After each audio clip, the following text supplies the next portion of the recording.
Pedro Sánchez continúa cargándose la imagen internacional de España y continúa la escalada en la tensión entre España e Israel, obviamente por culpa de la incompetencia del megalómano que se atrinchera en la Moncloa. Recordad que todo inició cuando le espetó a Netanyahu al reunirse con él que el número de palestinos asesinados es insoportable, lo cual fue respondido por Netanyahu recordándole que escogen objetivos civiles, los terroristas de Hamás, para emplearlos como escudos humanos. Recordó que él se encuentra presidiendo una democracia y que se enfrenta a un grupo terrorista y que no es un problema únicamente de ellos y que si ganan los terroristas también España pierde. Sánchez quedó muy dolido porque le respondiese Netanyahu y en Egipto cargó contra él, vertiendo acusaciones terribles que hicieron que Netanyahu decidiese llamar a consultas al embajador de España en Israel. Y hoy ha saltado la siguiente noticia. Marruecos, Argelia, Nicaragua y ahora Israel, el último país en retirar a su embajador como protesta por las decisiones de Sánchez. El primer ministro israelí, Netanyahu, decidió llamar a consultas a su embajadora en Madrid después de unas nuevas declaraciones de Pedro Sánchez en las que reiteraba que el país en conflicto con Hamás debe saber que su respuesta bélica tiene que sustentarse en el derecho internacional humanitario. Obviamente las fuerzas armadas de Israel están para servir a la seguridad de Israel, no de Palestina, y más después de un ataque de la envergadura del que recibieron, y por supuesto que los israelíes han votado a Netanyahu para que vele por sus intereses, no por los de otro país. Me gustaría saber qué debe hacer Netanyahu, según Pedro Sánchez, para combatir a un grupo terrorista que pone sus núcleos estratégicos al lado de hospitales, colegios y mezquitas. Supongo que según Pedro Sánchez, Netanyahu tendrá que pedirles que por favor no hagan eso. Lo que no entiende Pedro Sánchez es que en la situación de Israel, mostrar debilidad supondrá su desaparición. Máxime estando rodeados de Hezbollah en el Líbano, Hamás en la Franja de Gaza, Irán y Qatar. Y de este último país hablaremos luego. Esto puede ser algo que nos favorezca. Preocupación en el CNI por la crisis diplomática con Israel. Nos castigarán a nivel de inteligencia. ¿Y a qué se refieren con lo de inteligencia? Pegasus es un sofisticado software de espionaje y vigilancia creado por la compañía de seguridad israelí NSO Group. Está diseñado para espiar con la excusa de combatir el terrorismo y la delincuencia. Se trata de un software de un nivel de complejidad elevado, pudiendo acceder remotamente a los teléfonos afectados. España. El escándalo del software espía Pegasus pone de manifiesto el riesgo de que los servicios de inteligencia actúen con total impunidad. Sánchez y Robles espiados por Pegasus, las claves del ataque a los teléfonos del gobierno. Se intuye que el espionaje vino por parte de Marruecos, pero podríamos deducir que la preocupación del CNI iría de la mano de que Israel, ya que el software es israelí, cuenta con la misma información con la que cuenta la inteligencia marroquí. Si el conflicto continúa escalando, sería interesante que Israel filtrase todo lo que sabe de este gobierno. Y lo que voy a decir ahora sí que cae en el ámbito de la elucubración, pero hay quienes dicen que el 11M fue diseñado por Francia y Alemania, ejecutado por Marruecos y para el beneficio del PSOE. En aquel momento España estaba muy próxima a Israel y a Estados Unidos, mientras que Francia y Alemania mostraron su descontento con la Segunda Guerra del Golfo. El 11M fue un cisne negro que hizo que el Partido Popular pasase de tener mayoría absoluta en las encuestas a que Zapatero fuese investido presidente. Un balón de oxígeno para un PSOE moribundo. Pero tal vez los tiros no vayan por ahí y no sea un asunto del PSOE, sino algo que atañe personalmente a Pedro Sánchez. Mirad lo que dice el siguiente medio francés. France vincula los negocios de Begoña Gómez, esposa de Pedro Sánchez, con la crisis con Argelia. El portal insinúa que la decisión del gobierno español de aceptar la posición marroquí sobre el Sáhara podría estar relacionada con el espionaje del teléfono móvil de Sánchez a través de Pegasus y las informaciones comprometedoras encontradas supuestamente por los servicios de inteligencia marroquíes. Según este medio, entre las conversaciones telefónicas se encontrarían informaciones comprometedoras sobre la corrupción y el nepotismo de su gobierno. Algunas de ellas implicarían a su mujer. Y recordad que uno de los argumentos que ha esgrimido Pedro Sánchez para que le apoyemos es que supuestamente sería un perfil muy querido a nivel internacional. Para ello llegaron a impostar el ridículo paseillo con Biden. El encuentro planetario de Sánchez y Biden, paseillo de 20 segundos en la cumbre de la OTAN. Biden claramente no quería hablar con él y de hecho ni siquiera llevaba el paso de Sánchez. La realidad es que las relaciones de España con Estados Unidos no son buenas desde que llegara Zapatero a la Moncloa, situación que Rajoy no terminó de encauzar y que Sánchez ha terminado de estropear. Y por supuesto las relaciones con Israel están peor que nunca. Las palabras de Sánchez desatan la mayor crisis diplomática con Israel en 37 años.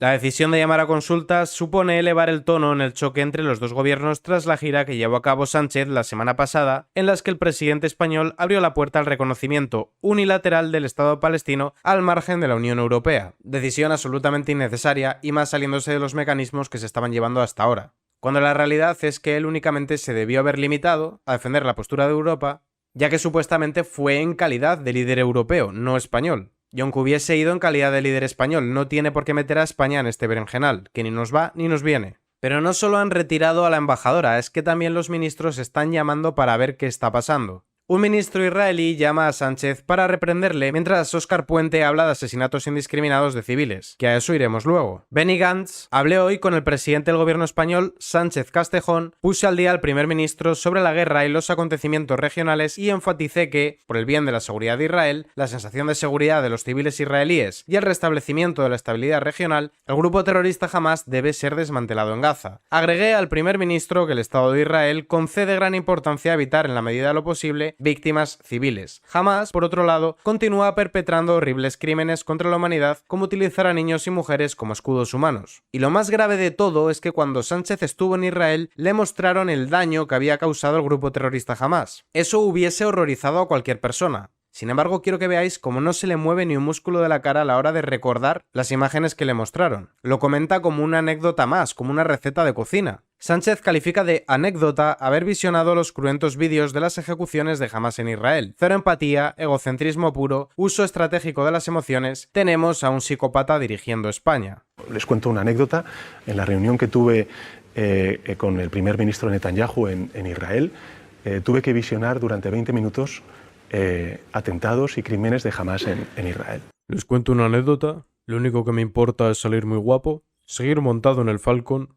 Es un tipejo de lo más despreciable. Pero el hecho de que sepamos que él había visto esto antes de decir lo que dijo hace que sea todavía peor. Y se conoce que le han dado un tirón de orejas. No sabemos si desde Washington o desde Bruselas. El caso es que ha intentado recoger cable, pero mientras intenta el acercamiento con Israel, manda a Óscar Puente a seguir atacándoles. Sánchez llama al gobierno de Israel para intentar rebajar el choque. Es un socio y amigo de España. Que también es cierto, y es importante señalarlo, que tal vez esté intentando crear un conflicto con Israel para que los medios de comunicación hablen de esto, y no de que los jueces y fiscales están cuestionando la amnistía, o que Bolaños mintiese al decir que el comisario europeo Didier Reynders la ve estupendamente cuando en realidad no es el caso. Lo que teme Pedro Sánchez es esto de aquí. El gobierno teme ahora que Israel rompa relaciones si España reconoce a Palestina. Porque por alguna razón Sánchez imaginó que al decir que iba a reconocer de manera unilateral y sin tener en cuenta la opinión de la Unión Europea a Palestina, iba a ser que Netanyahu le iba a pedir perdón o algo, como si le hubiese agraviado por decir que él tiene que defender a los israelíes. Pero es que este tipo no tolera que le lleven la contraria, y además sobreestima su importancia,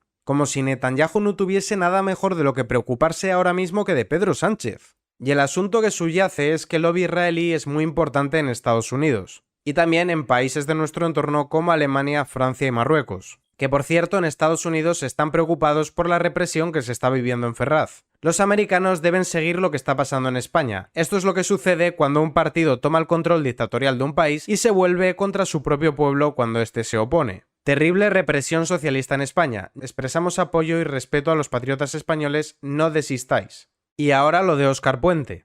Desde la cuenta Acción y Comunicación sobre Oriente Medio, hace un rato Sánchez Castejón decía cínicamente que consideraba a Israel socio y amigo. Hace un rato también el mamporrero de Sánchez, Óscar Puente, que por cierto es ministro de Transporte y no sé qué hace opinando de esto que ni le va ni le viene, porque no guarda ninguna relación con su cartera, no podemos mirar para otro lado cuando estamos viendo claramente que hay una respuesta por parte de Israel excediéndose por encima de la legalidad internacional. La posición del gobierno es muy clara, la respuesta no puede ser vulnerar la legalidad internacional. Y es que en España ya tenemos un gobierno en el cual los derechos humanos son opcionales, porque solo se acuerdan de ellos a la hora de atacar a otra persona. No respetan el derecho humano a la igualdad ante la ley, se está viendo con la amnistía como se vio también con la ley Biogen, ni la libertad de culto como se vio también en Ferraz.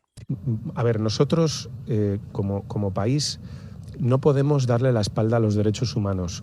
No podemos mirar para otro lado cuando estamos viendo claramente que hay una respuesta por parte de Israel a un hecho condenable y que ha sido rotundamente condenado por nuestro gobierno, como son los atentados de Hamás, excediéndose por encima de la legalidad internacional.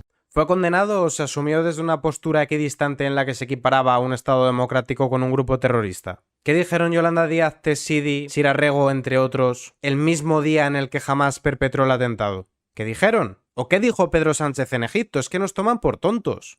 Y yo os hablé antes de Qatar. Como ya sabréis, en Qatar se refugian los líderes de Hamás, mientras usan a los civiles palestinos como escudo humano.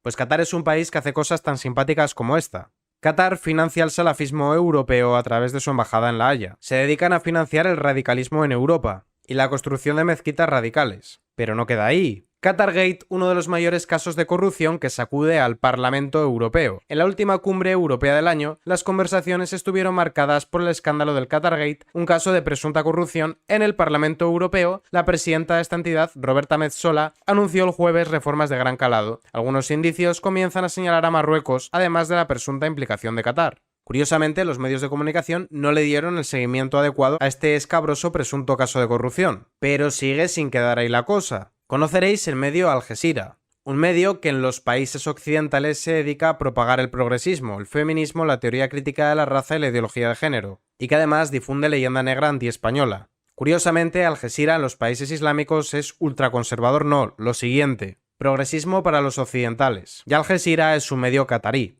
Pero no queda ahí la cosa. Hay más. Si veíamos que una ministra del gobierno de Zapatero, la exministra Trujillo, defendía que Ceuta y Melilla eran marroquíes, la exministra Trujillo vuelve a apoyar la reivindicación marroquí sobre Ceuta y Melilla, y veíamos que el Qatargate podría implicar también a Marruecos además de a Qatar, ahora toca ver a otro exministro, otro del gobierno de Zapatero. Mirad esta noticia de 2015. El exministro Moratinos investigado por corrupción según El Confidencial. Pues recientemente ha saltado esta otra, de hoy mismo. El papel de Moratinos como lobista de Qatar ahonda la crisis con Israel y amenaza las relaciones con Estados Unidos. El exministro de Exteriores, Miguel Ángel Moratinos, presiona por el reconocimiento del Estado palestino, mientras Sánchez conduce a España a una grave crisis diplomática con Israel. Como podéis apreciar, nos están enfrentando con Israel, Estados Unidos y con la Unión Europea únicamente por los intereses económicos y personalistas que tienen. Aparte del descrédito de las instituciones españolas por culpa de Pedro Sánchez a nivel interno, se está produciendo también un descrédito de la marca España a nivel internacional. Y como os decía, espero que esto sirva para que Israel decida tomar cartas en el asunto y filtren la información en caso de que la tengan de Pedro Sánchez. Y por cierto, Israel es un socio estratégico de Marruecos y uno de sus mayores proveedores de armas. Por supuesto que Marruecos va a aprovechar el alejamiento de España con respecto a Israel para sus reivindicaciones territoriales sobre territorio de nuestra soberanía. Y no os quepa la menor duda que después de los acontecimientos recientes, Israel apoyará a Marruecos en lugar de a España, ya que Marruecos es uno de los países que han firmado el Acuerdo de Abraham. Así que por favor, Netanyahu, saca todo lo que tengas de este tipo. Lince TV, política y noticias.